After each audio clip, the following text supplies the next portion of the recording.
Yo Geeks, Ginger Center here, and we're back with Kenji, the man, the legend. Kenji, who has the best music in the game. I really like this music. I like Kenji's music. Kenji's a chill dude. Kenji points a finger in my face damningly. Unlike you. Stop that, man. We met yesterday. What's wrong with you? I live in this room. Lies. If you think you can pass as Esau because I'm legally blind, you are sorely mistaken. Oh. You don't even look like him. I mean, the resemblance is real slim. Maybe at a distance, but who do you think you're kidding? I want to grab him by the shoulders and shake him. Except, I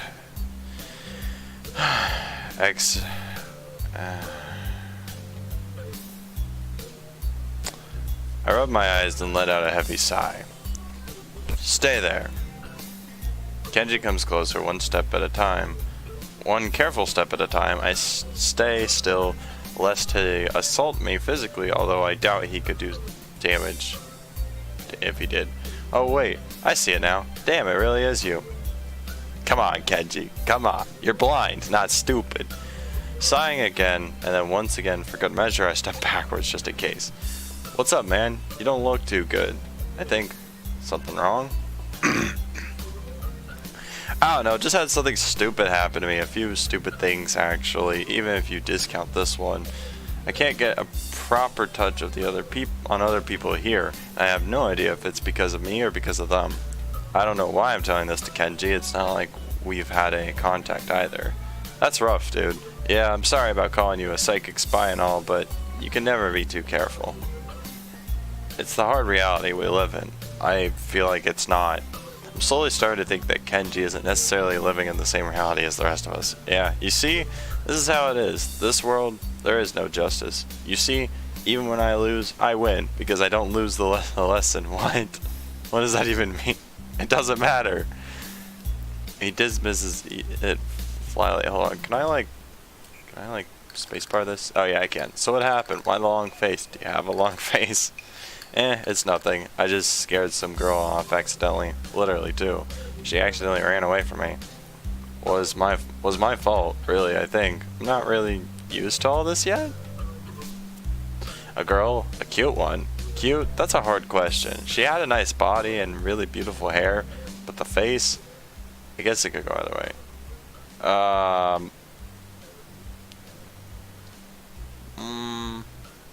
She is kinda cute, but yeah, we're gonna say no. No. See, now I regret. Hold on, can we go back? Hold on, can we go back? Ah, you sly game, you know. God damn it, I fucked up. Not exactly cute, no. There are a lot of cute girls here, a strangely disproportionate amount. I believe this is one of the dark secrets of this school. I tried to warn you, man, but did you listen? I don't remember any such warning. Yeah, he didn't warn us about any dark secrets about the school or anything. He kind of just was being Kenji, I guess. Yes, dark secrets, extremely dark, like a black hole. Have you noticed that the number of girls in this school is slightly but significantly higher? How does that even work? Slightly but significantly higher than the number of boys. It's like 60-40. He turns his head to the left and stares off into the distance at nothing. Why is it like this? I mean, to the untrained eye, it doesn't appear to be that bad, but that is a full 20%. One would think that a school with such a huge pool of women would be a man's dream, but no.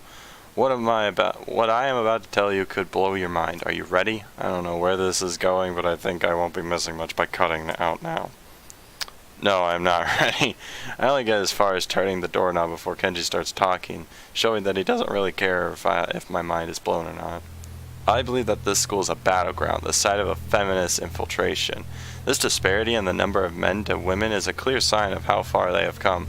In case this Cold War turns hot, they will have superiority in numbers. God, this music got really intense all of a sudden. Just another skirmish in the eternal war against the forces of the feminists. They're everywhere. In Japan, women outnumber men. It's not a 60-40 split, but it's only a matter of time, man. Even in America, women are the majority by a hair. They're building up their numbers. In the past, the buildup of a military has always been the clearest sign of imminent war. Japan Japan is just the first step. Our economy is badass, and the country itself is small and isolated, yet a huge part of the Pacific in terms of a political value. I mean, some parts of that he's not wrong about. I don't know everything. I can't clarify everything, but yeah, I know some parts are true about that, for sure. The perfect target. They are so cunning, as expected of women. Soon the day will come when Kenji's voice trails off ominously.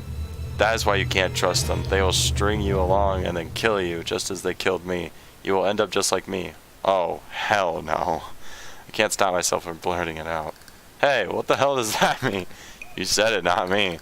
It's the best I could think of. So, you're not supposed to say something like that. Damn, so rude. Where was I? Oh yeah. Vast feminist conspiracy. Stop it. Stop. I lost you way back there somewhere. Somewhere around the feminist infiltration. Like, okay. Like, you're all the way back there. You're all the way back there, Kenji. I'm up here. But you're back there. I have no idea. You're somewhere back there. But I'm up here. I have no idea where you went, Kenji. Too hard to follow? It's cool. I have some graphs and stuff in my room. And puppets. You like puppets? No puppets. You don't like puppets? Okay. Graphs are still cool though, right? He speaks energetically, responding almost before I'm done talking, moving his hands in an anime way as he continues to rant off. I don't know why, but talking about graphs reminded me of How I Met Your Mother. How Marshall had like that problem with graphs where he would graph everything. It was really weird. That all those interventions were weird. This is too strange. I had him pegged as relatively normal, but it's clear that I was wrong. Something on your mind, dude? Just thinking about what it's like to be the last sane man in an insane world. Kenji frowns, looking deeply upset. You mean that's you? That can't be, because I'm the last sane man in an insane world. That is my dream. You can't just steal a man's dream. What the hell? There can't be two last sane men. It would invalidate the whole last part, and that part is kind of important. There can only be one. Like in that foreign movie where there can only be one, and in the end, there is only one dude left, because that was the point. I've never seen anyone talk so heatedly and so defensively about absolutely nothing before. Neither have I. Kenji's weird, but Kenji's cool, and he's still got, so it's probably the best music in the game. Anyway, if you wait here, I can get my graphs. I also have a list of the other dark and complex conspiracies that this school holds, as tangled as... Quick. Finish my analogy for me. Be a pal. I'm going to go to bed now. It's extremely late. That doesn't sound like an analogy, but whatever. I like you. You seem like a cool dude. Most people don't understand what I'm talking about when I try to explain the vast feminist conspiracy to them. Denial is a terrible thing. Later. Wow. He claps me on the back and then vanishes into his room so quickly and quietly that it's like he didn't even open the door, but instead walked right through it like a ghost. Kind of weird. Kenji's a weird dude. I don't know if I can fully digest what just happened, so I give up and just go to my room, kicking off my shoes before falling face first into bed. It takes me some time to relax and get up so I can get started on homework. It's because the sheets are cool and comforting against my cheeks, and it feels good just lying there with my eyes closed. This school is like some kind of bizarre and surreal island. It's isolated on top of a mountain, and each person is stranger than the last. I just can't seem to fit in. What irony. One would think that fitting in a place that's made for people who are unfit for anywhere else would be easy. Maybe I'm trying too hard. Although I say that, it doesn't help take the edge off, and the words are left echoing off my empty walls. I guess it's not as bad as I expected, though. This place really is more a school and less a hospital pretending it's a school than I thought it would be. If nothing else, the scenery is beautiful. I open one eye, seeing the school books and bottles of pills arranged side by side on my desktop. Maybe this place is too much like a normal school after all. I wouldn't call it a normal school. Ooh, are we getting into part 2? Or is this part 3? I don't know if that indicates a new part. I don't think so. No, a new part usually looks different. Okay, I'm gonna grab some water.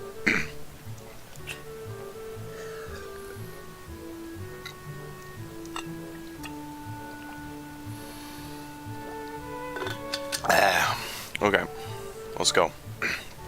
Let's go, boys.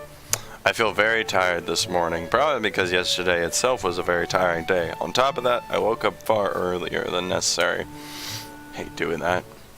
After saying hi to Shizune and Misha, I start doing the work as instructed from the board. It already looks like today is going to be heavy. I don't have a problem with that now, though Shizune and Misha might jump on me trying to get an answer about whether or not I've decided to join the student council, even if it's just one day. I wouldn't put it past them to try, and I don't have an answer for them if they do, so this situation is convenient for me. About 10 minutes into class, Hanako walks in and takes a seat, but no one looks at her. The teacher doesn't even comment on her lateness. He does, however, stop us to say that we're going to break into groups again. I turn my head to see that Shizune and Misha are looking at me. Shizune gives me a smile that is equal parts cute and menacing. This is a smile that says, "We have you now, there is no escape." He-chan, it looks like we're together again. Yay yay! Misha leans sideways while Shizune pushes her desk closer to mine. There really is no escape now unless I were to jump through the window. Jumping out the window isn't the best option, sadly. What's wrong, He-chan? Oh, He-chan, have you been thinking about what you said yesterday? You said that you would think about joining the student council, didn't you? It's okay, He-chan. We were talking about it after you left, and it would be rude to expect you to already have an answer for us this early, right? Ha ha ha ha ha. I'm so happy you two are able to have a laugh at my expense, and even more pleased to know that you both know how crazy the two of you can be. Now that that's over, Shizune snaps back into serious mode and smacks today's assignment with the back of her hand in an overly dramatic and important way. When I actually look at the stuff, it's mostly just reading. In fact, there are only 2 problems. God, my nose is so itching. Ah! It's so itchy. I can't help but just itch it.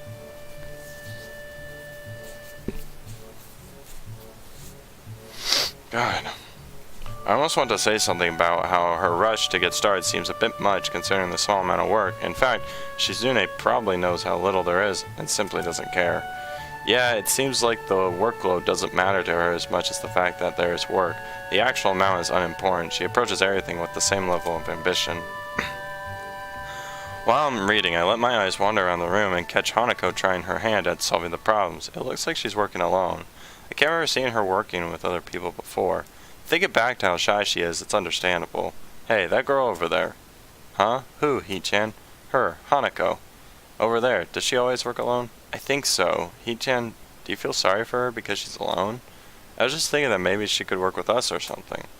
No, I don't think that would be a good idea, He-chan. Why not? Shi-chan wouldn't get along with her. Why? Misha shuffles around the question, letting out a laugh that sounds very strange. It's nervous, but still has that lifting up and down quality present in everything she says. Just because, He-chan. By now, Shizune has noticed our conversation and makes me realize again how Misha has been signing everything she has been saying this whole time. What, Shi-chan? The friend of my enemy is my enemy. That sounds so harsh. I'm not going to say that. You said it anyway. I know, He-chan. It's fine if you overhear. I wonder if this is Misha's way of keeping things fair, since without her, I wouldn't be able to understand a thing Shizune is saying, and vice versa. Is that also why she signs all the time? So there's never a conversation Shizune will be left out of. Anyway, we should start on the problems now, He-chan. Sure. Why is no one kind of explained Hanako to her? Maybe like Hanako explains later. If you go down her route more, I think I fucked up her route though. Oh well, I wasn't trying to go after her. We're going after, I actually forgot her name. Does it start with a Y? I feel like it starts with a Y. Man. We finished with time to spare, and I decided to ask if there are any alternatives to the cafeteria, as frankly the food so far has been subpar. This sends Shizune and Misha arguing among themselves about their favorite restaurants. All of them are downtown, so I don't think we have time to go all the way there. And what about the bill? Are they arguing just for the fun of it? Maybe they seem so distracted by it that they don't even notice the start of the actual lunch break. I look over my shoulder towards the back of the classroom. She seems to be studying her notes from the previous class. It's an odd sight. Everyone else in the class is busying themselves with the lunch break, socializing, gossiping, rearranging desks, the ones with actual boxed lunches mixed and chattering like everyone else. only interrupted by short bouts of eating. But when I watch Hanako, it feels like I'm the only one who could see her, almost as if she was invisible, sort of hiding in plain sight. Is she being bullied? Is she isolating herself from the rest of the class on her own accord? I see her look over her shoulder towards the classroom's rear door. Come to think of it, she hasn't turned a page since I started watching her. I guess she's waiting for someone. I do what I always do when I don't know what to do. Like now. I've already started on one of the books I brought yesterday and took it with me to school to fill the empty moments between classes. I find the page that I creased a corner off to mark the spot I left yesterday night and pick up from there. Misha and Shizune are still arguing heatedly about restaurants still. If I join them, I just get caught up in that, or worse, get grilled about joining the student council. Misha isn't speaking aloud since there's nobody who'd need to hear what they are talking about. But why does she tend to sign things even when Shizune doesn't need to understand what's being said, or even more strangely, when Shizune is not around at all? What an odd conflict of habits.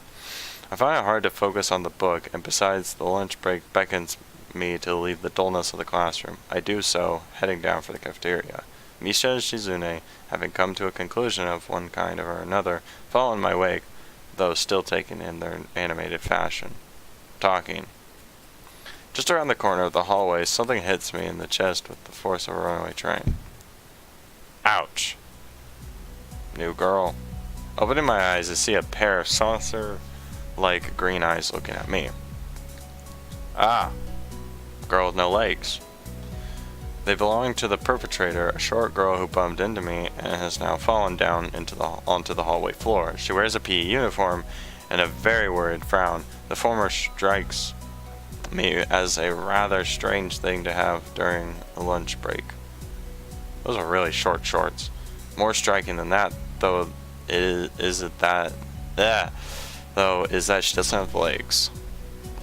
Or she does, but they are not flesh and bone. Her pale and very much flesh and bone thighs end in shins and feet made of some black metallic or plastic-like material. They look disturbingly artificial and unnatural. It almost makes me forget that my chest is hurting.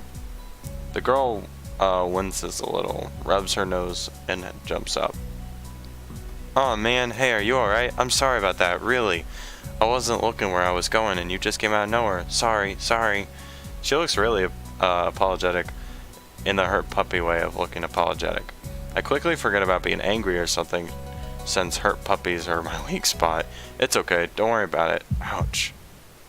I say that, but there's a stinging pain growing in my chest, and I know that this is about the biggest possible danger for my condition. Don't overexert yourself, don't forget your medication, most of all, don't get hit in the chest. I try to rub my solar plexus to chase away the pain, holding my breath in an attempt to my heartbeat. I'm rubbing my chest while this is happening. It seems normal. Hey, should I get a nurse? The worried, high-pitched voice of the girl snaps me out of it. I stared at her for a few seconds, dumbfounded, until I realized that I probably looked worse off than I really was. Doubled over myself and looking all tense. Damn, I'm overly worried about my heart.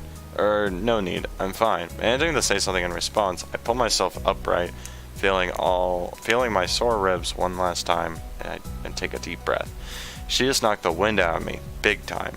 But it's nothing more than that. You sure you're okay? I hit you pretty hard. It's okay. I said I was fine, and nothing's broken. No harm done. That's good. I feel a hand on my shoulder at the same time the girl's eyes widen in horror. Eep! I think I just skipped by accident. I don't have time to look behind me because Shizune is already shoving me aside and stomping over to the girl, signing furiously at her. Just fucking doing signs and shit.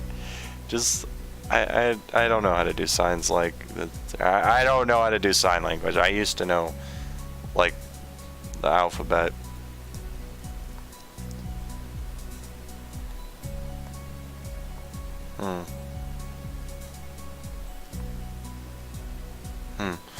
Miss Ibarazaki. I saw that. Running in the halls is strictly forbidden. Misha translates right on Shizune's tail, but her voice is girlishly playful, not full of the divine fury Shizune's arm movements would seem to call for.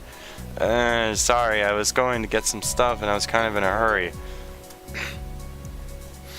You've been told this 1,000 times before. Your reckless behavior endangers other students, and even worse, it's explicitly against the school regulations.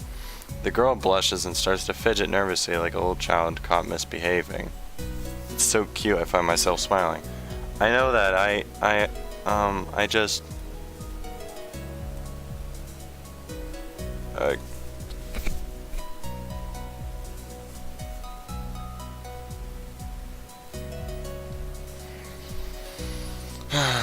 Make sure that this will not happen again, although I'm sure telling you this is futile and only causes me further headache when you choose to ignore the regulations. Got that, Emmy? The girl sticks her tongue out in response. Ah! I gotta go. Teacher will have my head. I promised to help with printouts, but I went running instead. Sorry, I've got to change and everything. Before Misha and Shizune or I can say anything, she's already bolted from where she was a second ago, almost halfway towards the stairwell. Shizune looks like she's about to go nuclear on the spot, so I smile at her in a vain attempt to calm her down. Are you okay, Hichan? That Ibarazaki girl is always like that, causing trouble to others. You know, I'm pretty certain Shizune wouldn't call me Hichan. Never mind. Yeah, anyway, I'm okay. Just got the wind knocked out of me. That's great, Hichan. I wouldn't call that great, but I let it slide this time. We have to run now. There's an important student council meeting regarding the festival, and we already decided where to eat. Too bad you can't join, but this lunch meeting is only for student council members. We can take you there some other time. Oh, but that'd be like a date, wouldn't it? I don't think you'd consider that a date. Who considers that a date? It's so weird. The girls leave for downstairs. I didn't manage to get for the third floor hallway before all this commotion struck, literally. I should get going as well. The lunch and the afternoon class pass uneventfully.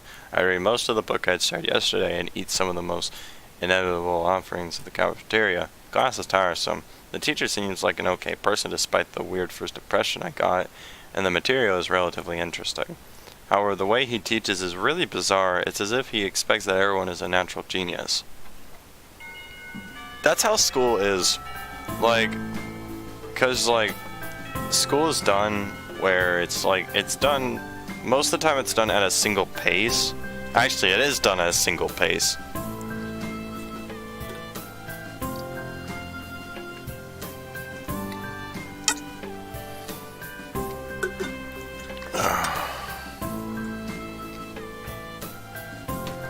I don't know. School sucks.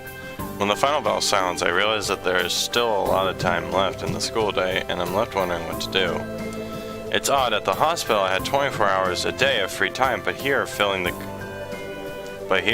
considerably shorter hours feels difficult. How everyone else leaves and I'm left alone with the teacher.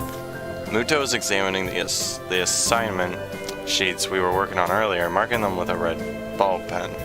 Raising his eyes from his papers briefly, he notices me and furrows his brow. What is it, Nakai? I jump at him, addressing me, but I guess it's natural to spark some conversation since there's nobody else around. Nothing. Thinking about what I'd do after school. The teacher slowly puts the cap on the pen he is holding and arranges his papers into a stack, clacking it against the desk twice. He seems very methodical, and for a brief moment I'm reminded of Shizune, but the teacher is more unhurried and relaxed, much more routine. You have no plans? No, I considered joining a club, but don't know what kind of club would interest me. Go observe a meeting of someone else's club. Might pique your interest, I guess. But I don't know how to continue from there. Muto looks at me in a way that makes me quickly want to take the words back to avoid a conversation, but I can't, so I have to forge ahead. I just don't know how to deal with people, I mean the other students. I'm talking to people and everything, so it's not that I'd be isolated or anything. I just don't know what to think about the disabilities. It's like, it feels that I'm being impolite if I pay attention to them, and it's weird to ignore them. Damned if I do, damned if I don't. teacher scratches his cheek, absent-mindedly, looking very unresponsive. These things are only an issue if you make them one. You can talk normally with someone, even if they are blind or something. Try to look behind the superficial. There's not a single student here who isn't just a normal kid behind whatever they might seem at first glance. He says the same thing as Yuko did. Yuko! I wanted to say her name was Yuko. I really did, but oh my god. God damn it. I know they're right, but it's hard. How can you not consider, for example, Shizune's deafness, when the only way to communicate with her is through Misha? Yeah, that's a toughie. Or Hanako. It's not like you can ignore her face. But I'm interrupted by the door of the classroom suddenly slamming open. Teacher! Misha crashes in. Oh, this music. Misha crashes in straight in an enthusiastic greeting, her voice loud and lively enough to wake up the dead from their graves. She starts towards the teacher's desk with her bouncing step, hands energetically swinging with the rhythm. Muto, visibly dismayed at the interruption, and Misha in general, slumps in his chair. Mikoto. Misha stops in her tracks and looks around cluelessly as if she's sensing from his tone that something's wrong, but has no idea what. Yes? We have talked about volume control before. Yes? But she doesn't lower her voice at all, and the teacher just rubs his eyes. So what is it? We need help. We are running out of supplies for the festival stands. This is a distress. She waves a pink slip of paper she's holding around.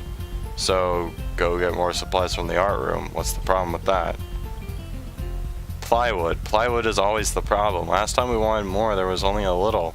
But that time, we just took it and all went with that. Now there's none left there, so do you know where there is some? I don't understand. How would I know? Shi-chan, I mean, the president thought that a teacher would know if there is plywood. Was she wrong? Muto looks like he is in great pain. Frowning with his entire essence, and Misha doesn't get it at all. Looking at the two of them communicate is terrible, like looking at a man being tortured by drilling his skull open while blasting pop music at full volume at the same time. Damn, I'm afraid I have no idea if there is any plywood in the school, let alone where it would be if there was any. Oh, what should I do? Perhaps try to find Mr. Nomiya? I'm quite sure he would know where to find everything you need. You'd have to pry them from his cold, dead hands, but that's a different matter. I don't have time. We are so busy. She holds her head with both of her hands, looking at despairing as it's possible for a person like her. Without even noticing, she crumples the note she's holding against her hair. I shouldn't even be fetching these things. There's much to do, and we are falling behind the schedule. Muto looks at her gravely and then suddenly smiles. Smiling doesn't really fit his face. I think it'd be better if he didn't. I wonder if you could get some temporary help. He switches to staring at me, focusedly, with a hard expression, as if trying to say, go make some friends. I guess I could give you a hand. You can? Thanks, Hee-chan. You are really nice. She pauses, does a double take, and then points at me with her finger, yelping, ah, and looking very puzzled. Come to think of it, what's Hee-chan doing here? Class is over, you should be having fun. We just had a little chat. Oh no, it's not detention, is it? Are you in trouble, Hee-chan? No, I'm not. Is Hee-chan in trouble, teacher? No, he's not. Muto sighs deeply, and I feel that I have to help Misha to get off the teacher's back. So what do you need? Here's a list. I can try to find the plywood from somewhere if there's none in the art room. She offers me the note she's holding. I take it, hesitating a bit. I said I'd help you, but this has no implications on whether I'm joining the council or not. Aww. Still, thanks, Hee-chan. Try to be quick. We are in a stall building streak now. We must hurry, hurry, hurry. She bounces out of the classroom, leaving me and the teacher looking at each other with something that feels like a silent agreement. Well, there you have it, Akai. You have something to do now. Please don't sound so smug. Looking at the list with a number of items ranging from paint to plywood, all written with small neat handwriting that is undoubtedly Shizune's, I have to sigh. I'll be going then. Waving the long list limply as the teacher, I exit to the hallway. The classroom's closets to ours are designated belonging to classes 3-1 and 3-2 on the right side and 3-4 on the left side, each door looking exactly the same. Further down the corridor, still with identical doors, are rooms that I didn't think were used for classes. I guess the art room is not a classroom as such. I carefully push open the furthest door and peek in. It's a classroom, but it seems rather badly kept or not in use. Am I in the right place? Desks and chairs are all around the room. A thin layer of dust settled on them. There are some easels in the corner, so at least this looks like the right place. The room is flushed in sunlight from the big windows, shadows creeping all over the desks. Specks of dust are dancing in the stagnant air, making the beams of light almost visible. Jokingly, I call into the empty room. Anybody home? Something catches my eye and I stop mid-sentence. Sitting on a desk is a short-haired girl, curiously wearing a boy's uniform with a fork between her toes and a morsel of food stuck firmly on the end. Oh, you have no arms. The odd way of dinning seems to be caused by her apparent lack of hands, but her presence here is what takes me back even more. How did I miss her before? She's sitting in a corner very still, but I still somehow took her as part of the furnishing or a statue at first glance. I'm not being too observant today as a whole. Poor itchy nose. Oh, God. Damn. This girl seems to be frozen in place, staring at me with her huge eyes like a rabbit in headlights. She's staring at me, her mouth wide open, ready to accept the fork. I'm staring at her, my mouth wide open, and suddenly remembering I didn't finish my sentence and trying to think if I should. This weird stalemate keeps us both stunned into silence, punctuated only by the wall clock ticking rhythmically. Hello? The girl stuffs the forkful in her mouth and now is staring at me expectantly while chewing. This is a bit awkward. Hello? Oh, fuck. It's not enough. God damn. Hello. I was told to pick up some supplies from here for some festival stalls, I think. I didn't think there would be someone here. There isn't. That's why I came here, too. She picks up another forkful. Doesn't that mean you're here, then? She raises her eyebrows as if she was suspecting my observation was false. You are pretty observant. I guess it does, but who are you? This girl is pretty straightforward, isn't she? I'm Nakai. Hisao Nakai. I just transferred on Monday. I'm Rin. Tezuka Rin. Rin Tezuka. I won't shake hands with you, but at least we know who we are now. That's very nice. Her deadpan manner of talking makes it hard to determine whether she's joking about shaking hands or not. Kinda bothers me. Joking about those matters doesn't feel appropriate at all. Well, I'm trying to figure out what's appropriate and whether this girl is, she seems to have lost interest in me and is now gazing, yearningly back at her food. Can I continue my lunch? If you don't mind me, I won't mind you. If you need to get your stuff, the supplies are at the back. Go right ahead, but lunch? School's already over for the day. What word would you use then? There is no word for a meal you eat after lunch but before dinner, right? It bothers me very much too, but I don't really know what I should say. I don't think you were supposed to eat a meal between lunch and dinner to begin with. But I'm hungry now and my delicious boxed lunch would go to waste otherwise. I have curry, it's very delicious.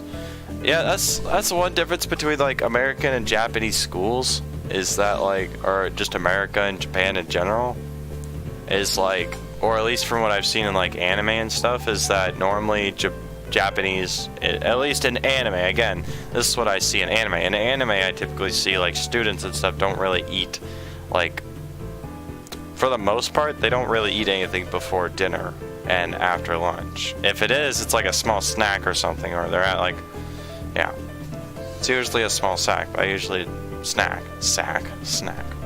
Anyways, with much decisiveness, Rin once again picks up the fork between her toes and with at least as much impoliteness, she points it straight at me. So, Nakai, what brings you to this place? Like I said, I was told to look for things.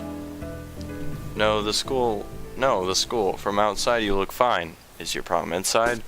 I come to a full stop, opening my mouth but not getting a word out. I can guess. I am good at guessing, better than most people. Ren cuts me off before I can answer a question, or skirt around it somehow. I don't know which I would have done. I froze in front of this issue again. I haven't even told anyone here about my condition, or maybe it's only because it hasn't really come up. I do get the feeling that not making issues of this is a part of the social code here, as the teacher said. I wonder if the people here could relate. Probably not any better than any normal person could. I can't relate to Jizune's circumstances, or Lily's either. Naturally, while I go through this in my head, Rin keeps considering what my condition could be with an overtly contemplative look on her face. She puts her fork between her lips and leans back, looking at the ceiling as if the answer was written up there. A beam of light illuminates her face from the window side, creating a mask of dark shadow on the other side. I don't think it's anything in your head, and something in your guts would be boringly ordinary like this lunch of mine, and less delicious. The problem must be in your pants. This messed up Sherlock Holmes kind of statement and the sheer lack of tact it was delivered with catches me completely off guard. I think I might have reeled back even physically as Rin's eyes widen in revelation and astonishment. So I was right, there's something wrong with your tackle, isn't there? Who calls it a tackle? I have no clue. Still partially in shock, but recognizing the need to reply something, I spit out the first thing I can think of. No, nothing like that. I have a heart problem. Arthur. I said it. More like blurted out, but I said it. The girl in front of me purses her lips together and glowers at me, looking very disappointed. How boring. Trouble in the pants would have been much more scandalous. What's with this reaction? I'm sorry to let you down. I forgive you. I collect people, and a person with, that kind of problem would have been really great. Collect people? People with different problems. Huh. So you just, go around and ask people what's wrong with them? Pretty much. I see. With little sky left, Ren resumes her lunch and the conversation dies away, but I keep thinking about what was said. It's the first time I told anyone else about my condition. All the other people have either known it already or heard about it from someone else, or didn't need to know it, like every other student here so far. Should I have told it as natural part of introductions? Is it expected of me? Hi, I'm Hisao. I have a very serious heart condition. Is that how I'm supposed to go around introducing myself? From now on? As if our disabilities would define us. What a disgusting thought. Or maybe this Tezuka girl just has an unnatural interest in such things. As I walk to the back of the room to pick up the items on Misha's list, a chance opens to study Ren from the corner of my eye. Her hair is a burnt auburn, almost orange, and cropped short. Long hair would probably be impossible with no arms.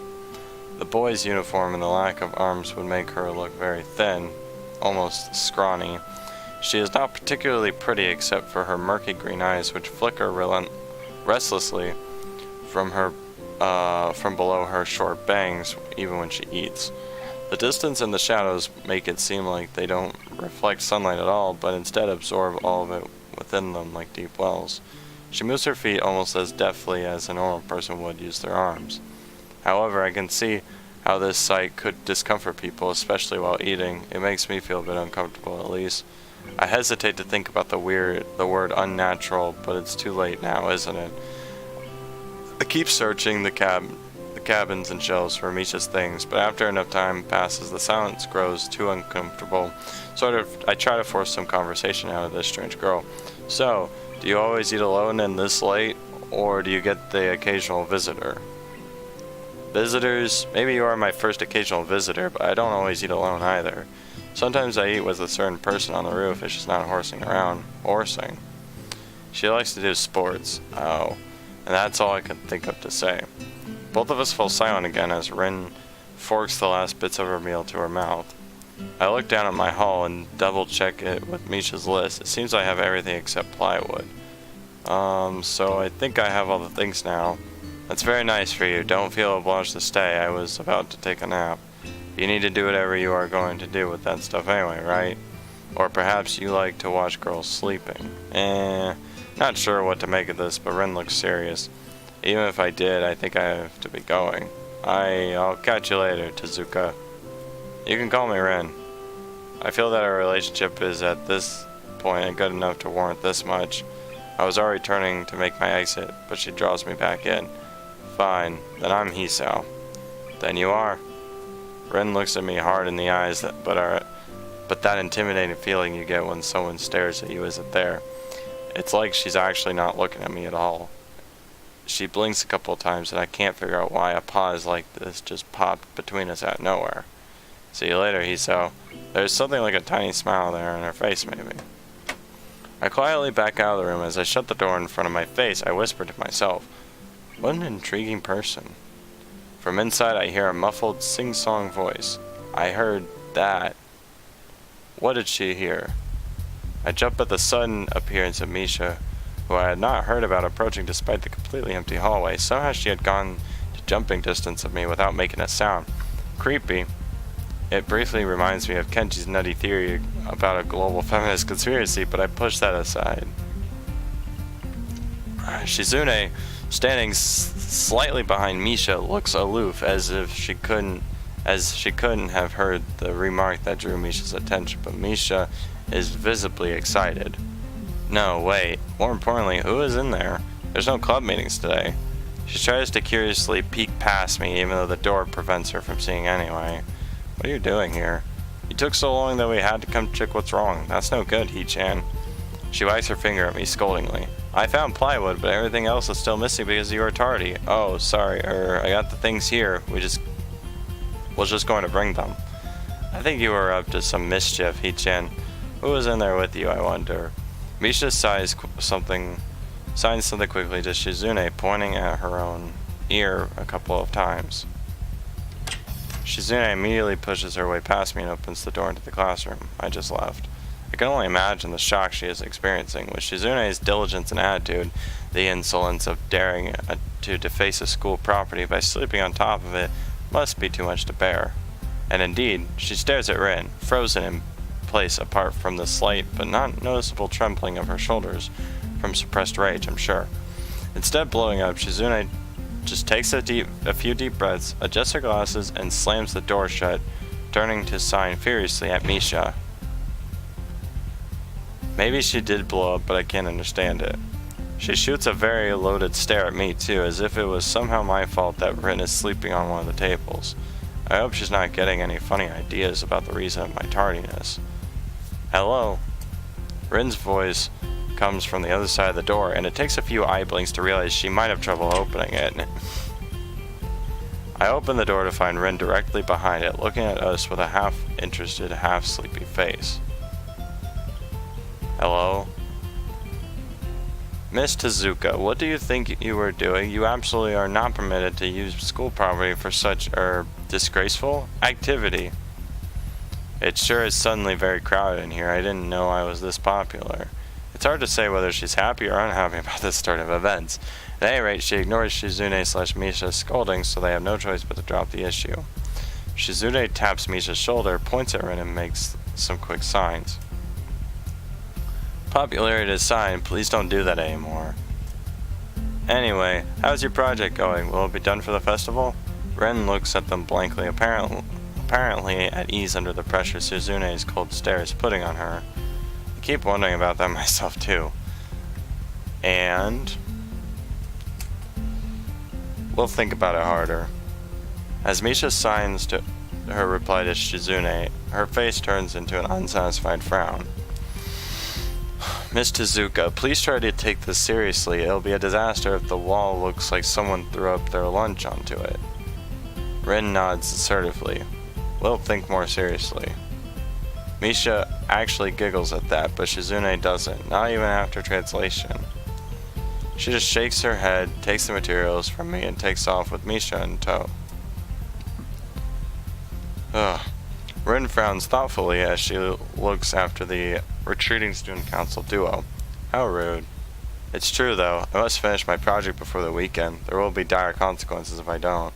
The end of the world as we know it. like weekends usually are, but more dire. Much more dire. Maybe I'll postpone my nap to unforeseen future. I am about to ask what project she has and what are these apocalyptic consequences, but she walks back into the art classroom.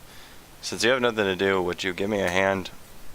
This paint can doesn't fit into my bag, but I need it. She kicks lightly at a huge can of paint that's lying on the floor next to the table she was sitting and sleeping on.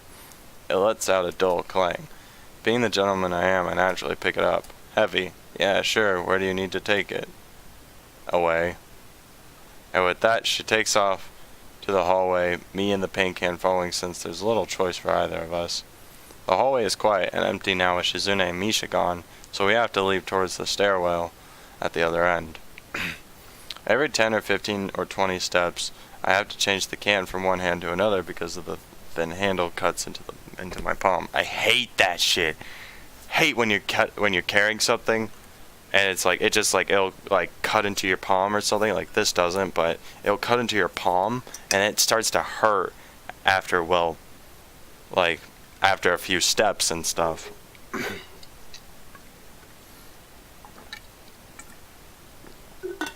Like that shit can hurt really badly. Really badly. Rin strolls on beside me with an uneven pace that I have trouble matching, or maybe I am walking weird because of the extra weight. It seems one of us is constantly walking too slow or too fast, and I can't figure out which. 2 flights of stairs below, trouble appears in the form of the head nurse and his fox-like grin. Ah, Mr. Nakai, what a happy coincidence. Tezuka too, of course. He nods courteously to Rin, who does not acknowledge him back, but turns to me because obviously it's me who he had some business with. There is something I forgot to mention on Monday. I nod and wait impassively because I can't even begin to guess what he forgot. The feeling of the handle delving deeper into my skin doesn't make me feel enthusiastic about this interruption either.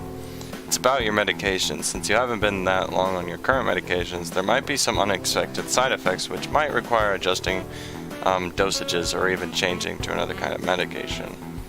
So we will do a few tests regularly, but what I'd want is for you to keep an eye on everything in your condition that feels off, if you get what I mean. Nausea, headache, anything, and come see me if something happens. Alright. So how are you? Everything fine? I give up and drop the can to the floor before answering him. Apparently this takes longer than my biceps can handle. I'm about to say something generic as an answer, but then I realize how often I've done that lately. Other people have asked me that too, teachers and students here, my parents, visitors, nurses, and doctors at the hospital. Everyone seems to be concerned about that. It's natural for a hospital, not so much for a school. Except this school. This is a small school, and both the student base and the faculty seem to be very tightly knit. At least that's the feeling I'm getting. And this is not the kind of school that gets transfer students too often. The thought sends shivers up my spine, but I give a generic answer anyway. That's great. Also, one other thing. My sources tell me that you've been at neither the school track nor even the pool, so I'd like to know if you have taken up exercising as I asked. Of course I haven't, but his way of inquiring gives me the feeling that I should have been running my ass off on the track since the very first day. You have people spying on me? Not as much. I just happen to know a few people. That's not the issue here, so don't try to slip out of it. Well, I was actually just doing some improvised weightlifting as an exercise. I pick up and lift the can up and down a few times like some sad imitation of a bodybuilder, even though it's weighing down on my arms painfully. The stupid grin disappears from his face for a second, then comes back like it was never gone. Tezuka, would you give us a second? The nurse grabs me by the shoulder without waiting for Rin's permission, which he didn't need in the first place, and drags me aside. When I told you to exercise, I wasn't joking. I understand that you're still on your first week and all, but please don't ignore the importance of this. The reason I'm coming down this hard on you is that habits are not easy to form. The more you slip and postpone, the harder it will be. It's the same with everything like dieting. Can you promise me to be more serious? Yeah, we'll be more serious about working out. Sure, why not? Yeah, I promise, definitely. He studies me for a moment and then shrugs, smiling again. Okay, that's more like it. If you go to the school track tomorrow morning, you'll meet my spy, who probably has no qualms offering consultation to you if you want to jog a bit. Consultation. See you around.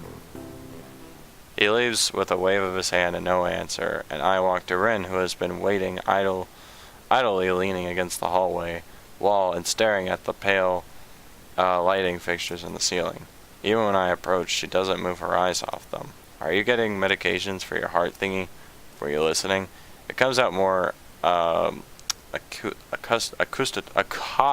accusatory than I intended, accidentally lashing out on her. But even so, I don't really want to start talking about it. I just met her, I don't know her, it's not her business. Oh, God. It seems to be happily ignorant about confidentiality, too, talking about that kind of thing in public. But it's not Ren's fault, is it?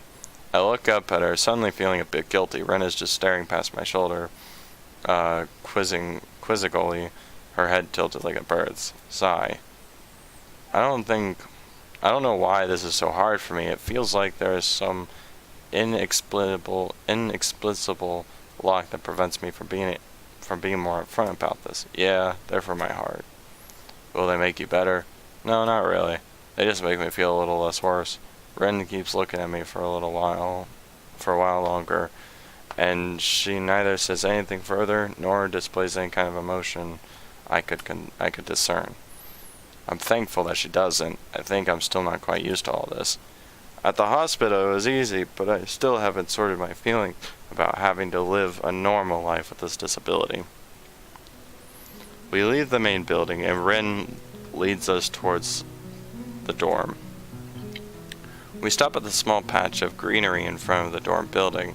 The dorm is built on a slightly elevated ground with a wall and a few trees that everyone has to circle around every time they come or go. It's probably the only inconvenient design in the school. The entire wall, made of the same kind of bricks as the building itself, has been covered with some kind of painting. Most of it is still mere sketches, quick lines drawn with black and white against the gray plastering that covers almost the entire length of the wall, but some places look a bit more finished. There are human faces and legs and hands. I can't quite say what the painting as a whole might portray. Stacks of what seem to be paint cans are arranged in piles on the ground beside the wall. Alright, you know what? I think that's where I'm going to end off the episode because I want to go shower. So that's where I'm going to end off the episode, guys. Thank you all so much for watching. I really hope you enjoyed it. I'm enjoying this series so far. I think it's great. I have over 2 hours of playtime apparently on this series so far. That's pretty cool. Current scene, The Other Green. Air guitar is the music track. Alright. Anyways, guys, again, thank you all so much for watching. If you enjoyed it, hit that like button, and if you want to help my channel grow, hit that subscribe button down below. And if you want to be notified of when I actually upload videos, hit that bell icon as well right down there, right next to the subscribe button. And again, thank you guys so much for watching. I'll see you all in the next video. Peace out.